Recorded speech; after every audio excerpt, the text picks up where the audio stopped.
Hello，大家好，我係 Asmi。我啱啱咧就去完17日嘅泰國自由行翻嚟，咁成個旅程之中咧，除咗坐 BTS 之外咧，其他我都係用 Grab 嚟 call 車。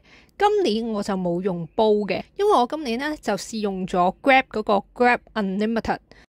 咁 Grab Unlimited 嗰度咧就送咗好多嗰啲優惠券俾我啦，令到我幾乎每次 call 車都係有優惠嘅，同埋咧 Grab Food 嗰陣時又可以免運費。所以大家打算去泰國用 Grab 嗰陣時咧，我係強烈建議大家咧試用下佢嗰個 Grab Unlimited 嘅。咁而家咧就正式入主題。今年我用 Grab 嚟 call 車嗰陣時咧，係竟然俾個的士司機咧濫收車資嘅。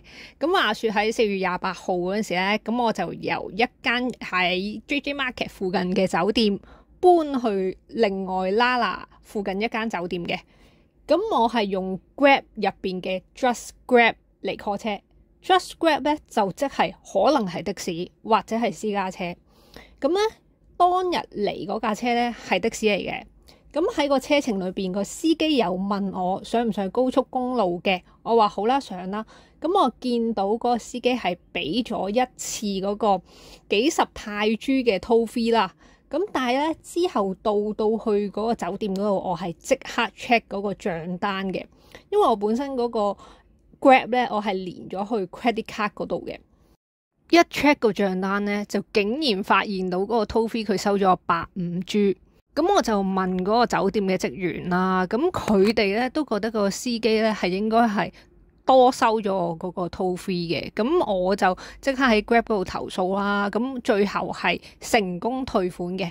咁經過咗今次嘅經歷之後咧，大家最好都唔好喺 Grab 嗰度連落去嗰個信用卡或者 Alipay， 最好都係現金俾錢，同埋咧用信用卡或者 Alipay 咧，其實係要多收嗰啲手續費嘅。第二，我硬係覺得咧 Grab 卡嗰啲私家車司機咧係相對起嗰啲的士司機係更加老實，因為我喺亞屬嘅一間酒店去 JJ Market 嗰間酒店，嗰個車程都係有上過同一條嘅高速公路。嗰次嚟嗰架咧係個私家車司機嚟嘅，我用 Alipay 俾錢，佢都係收我嗰個 toll fee 係50匹泰銖喎。同埋咧 Grab 卡同埋嗰個 Just Grab 嗰個價錢咧都係差好少嘅啫。